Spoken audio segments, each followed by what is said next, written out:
Hello, everyone. This is John and Cody from JC Radio, JC Interviews with the amazing Acey Slade. And hello, everyone. Again. That's the second time we've had to do a take two. So Acey Slade, is that a nickname, a real name? Oh, it ain't the one my mama gave me. No. No? Definitely not. No, and I'm not shy about it. My real name's Emil John Schmidt IV. That's a cool name. Yeah, but like when I was a kid growing up in Pennsylvania, I was very self-conscious about it, and so Acey, we kind of got that from Ace Frehley, and Slade was like a '70s glam rock band, so we just combined the two, and bada bing, bada boom. Yeah. Slade, they were the original people that did. Come on, Feel the Noise. Yeah. Great band. It's a shame that they kind of get known for that because they're a fucking awesome band. Yeah, great. Well, I didn't know that until I met some old guy that was like, "You need to read." Listen to the original. Well, now you met a second old guy that has told you to research the original. So awesome. So how long have you been with Dope?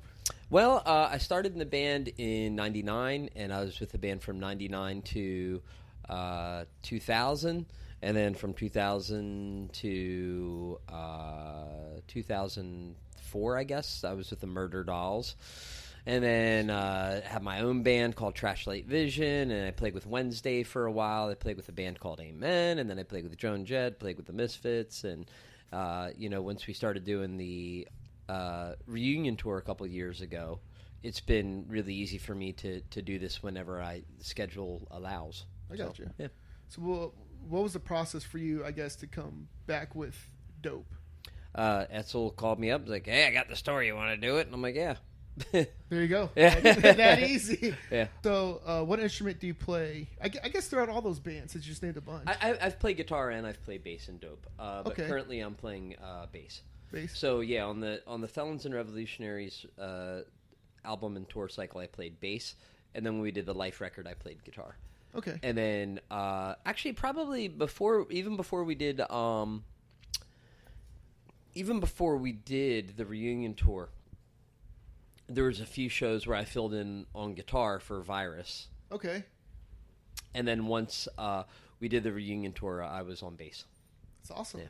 So, which one do you prefer? I like them both for different reasons. Okay. I feel like I can be a little more creative on a guitar in a way. Mm-hmm. And nothing sounds better than standing in front of an amp hitting a power chord. Oh, yeah. But I'm a better bass player. So... Okay.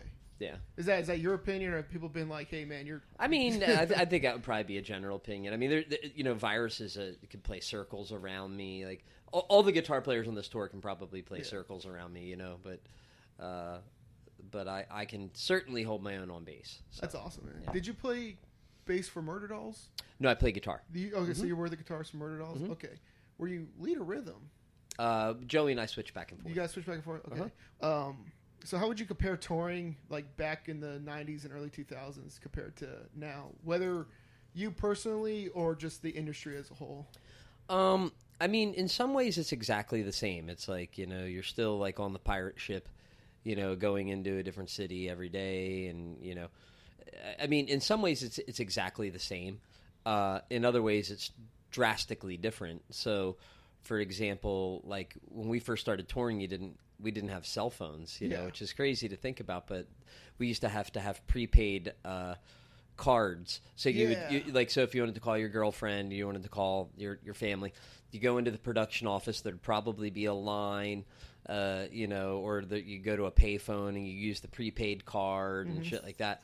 And so that's changed. I mean, the fact that you can watch movies all the time on your phone and all that stuff. So that aspect of it. And the other thing too is like backline, like we don't really, Dope doesn't carry any cabinets or amps on stage. It's all amp modeling stuff. Yeah. Yeah. Like an IA or something like that. Yeah. Mm-hmm. Awesome. Yeah. The last thing I saw was that after you all Dope had put out Blood Money Part 1, they said Part 2 was supposed to not have as much of a delay to it, and that Part 2 should be coming out in 2019, and we're now almost to the end of 2019. Right. Do you have any information on when that new album might be coming at this point? Well, I guess the easiest way to say it is that that was a lie. All right. To be honest with you, the problem has been that there's been a lot of demand for the band on the live circuit this year Okay. that nobody anticipated. Yeah. So that combined with the fact that there's actually a ton of material waiting to be sifted through, so it's kind of harder to go through. I think Etzel's got like 50 songs to choose from. It's actually harder to narrow down 50 songs than it is, say, 20. Oh, yeah. Yeah. So I'm guessing at this point we have no idea when that's coming. Well, the definite date that we have is when it's done. Good answer. Yeah. Yeah. No. What's it been like? I guess, are you playing with Wednesday 13 on this tour as No. well? Okay, so what's it like, I guess, being on tour with him but not playing with him? Is it any different or still just kind of the same? He kind of hibernates. He kind of hides out on his own. And also, I have a coffee company, so I hang out at the merch booth, hand out postcards and stickers all night for that. So, oddly, we don't see each other a whole lot, but I'll say this, like his stage show and his new album, he's really on fire right now. He's doing great, and his band is super nice, and everybody on the tour is really nice. I think maybe that's another thing that's kind of changed about touring, too, is that, we're all very clear that we're here to do a job, so egos are a little smaller now than they were, whereas, like, when you're doing your first touring, like like when we toured with Static X, that's a bad example because we got along great with them. But like when we did our first tour, like everybody's puffing their chests, and it's like, no man, like we need this much stage space. Where's our dressing room? All that shit. And now everybody just kind of rolls up. It's like, all right, there we are. Oh yeah. So I'm guessing, like, I guess the longer you've been doing it, you just kind of figure out that you got to put the egos aside and just show up and do what you do. Yes. All right. I guess, is there any specific one that you've enjoyed playing in more out of all the different bands you have been a part of, or are they all, you've just kind of enjoyed all of them for different reasons? all of them for different reasons. Okay. Probably overall the most fun was the Murder Dolls, because the one thing that not a lot of people understand, and I don't know about all bands, but the bands that I've been in, especially Dope, when you're a local band, you think, all right, like, we're fighting to get up the mountain. But once you get signed and people start putting money behind you, you realize that when you were a local band, you weren't even on the fucking mountain. Do you know what I mean? Now is when things get real and the hard work really comes into play. Mm-hmm. And the thing is that there's always a pressure to perform, whether it's with record sales, merch sales, how many people are coming to see you, yada, yada, yada. So that's a lot of pressure. Yeah. But with the Murder Dolls, we were very successful. So that pressure was taken off because everyone was like, fuck, you guys are doing great, you're blowing up, and all that. Yeah. So the pressure was off. Mm-hmm. So it allowed us to have more fun. Okay. And to be honest with you, it seemed like the funner and the stupider we were, the more people wrote about us, the more records we sold. So... Yeah.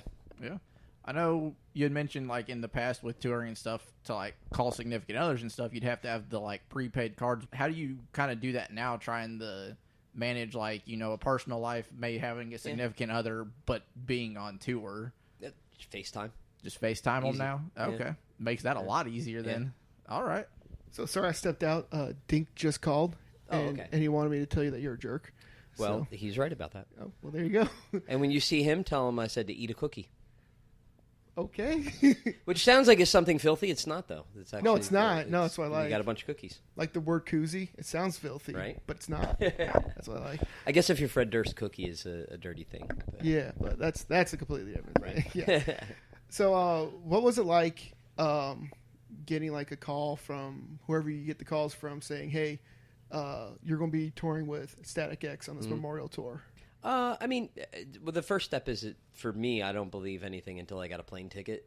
Okay. Do you know what I mean? Yeah. But I also prepare. So, like, when I get word that I have a possible gig coming up, I start doing homework immediately right away, but I don't have any expectations because shit can drop out all the time.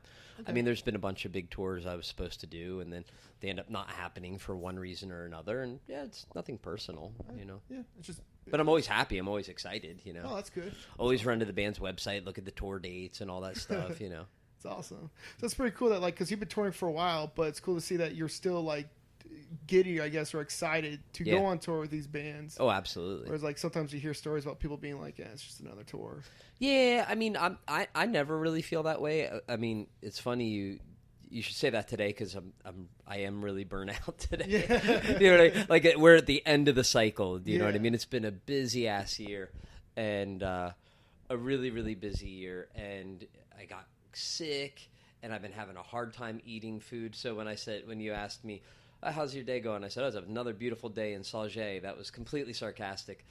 I woke up and I'm like, I just want some good cooked food. Like everybody ordered pizza or they ordered White Castle. I'm like, I'm not doing it. There's a diner over here. Yeah. I'm like, cool. A diner. It's not exactly, Salad Works or whatever, but cool. I'll go there. I get there, they close at 3. That's like, lame. son of a bitch, right? So I call Uber Eats and I spent like $30 for Captain D's seafood, and it was like not even particularly good. But there's been a lot of days like that on this tour, and it can get under your skin. But I still always am grateful to be able to do this, and grateful to be able to play and make a living playing music. So. There's just some days it wears you down a little bit more than others. And I guess going on the tour thing, I guess you could put like one lineup together, including any of the bands you've been in. What would be like your ultimate tour lineup? Like, who would you love to go on tour with? As far as like a different tour package, or yeah. Wow. I mean, honestly, I already did one of those. That was that Madison Square Garden show we did not long ago. That was like I was like in my dressing room and I'm like, well, I don't got to put any music on because every band I would listen to is on stage right now. So, are there any bands you haven't been on tour with that you would still like to then? Oh man, I'd love to tour with Iggy Pop. I'd love to tour with Iggy Pop. That would be great. He's the first one that comes to mind. Okay. Just because I feel like he's still very authentic and still very unpredictable. There's a lot of big bands that I like, but I feel like they're a bit more, I don't want to say corporate, but, they still paint inside the numbers. And Iggy, he has his own coloring book, Okay. Yeah. I got to tour with Alice Cooper. That was great. A big Alice Cooper fan, so that was cool. All right. Yeah. I guess we actually asked Doyle the same question. If you could put like together a super group, like yourself included or not, like who would that group include in that? That's a tough call because I think that I have such a big cross section of music that I like that it probably actually wouldn't end up being a very good band. I mean, those super groups usually end up sucking anyway. So I'm not really. Anytime I've thought about that, I'm like, yeah, but it probably wouldn't be very good. Okay, understandable then. So talking more about, I guess, super bands or other bands, you seem to be a very diverse person when it comes to music. And when it just comes to, I guess, your playing style, you ever thought about maybe doing like a different genre of music, like maybe like pop rock or yeah, pop absolutely. or like I would do that in a second. Yeah, yeah. So if like, I don't know, let's play the what if game. If like Lady Gaga called you, it was just like, hey, like I want you to be my guitarist. That'd be the coolest thing ever. I mean, well, and it's there's a couple of reasons for that. One is like I'm really lucky because I get hired to do some gigs where I'm more towards the back. Where I'm a little bit more of a utility guy. And what I like about those gigs is there's less pressure in some ways, but they usually have a better paycheck, and they usually have better accommodations and all those sort of things. Yeah. Whereas like something like Dope or the Murder Dolls, I'm up front. I'm very much a presence on stage. Yeah. And sure, of course, that's great, man. Like when I do a Dope show or a Murder Doll show or something like that, people are screaming for me, But like if you play with, say, Lady Gaga, nobody really gives a shit who you are. Yeah. And there's some pressure taken off on that. Okay. So I like doing both. Okay. Yeah. That's awesome. But yeah, I'd love to do that. Last thing, because we are running out of time.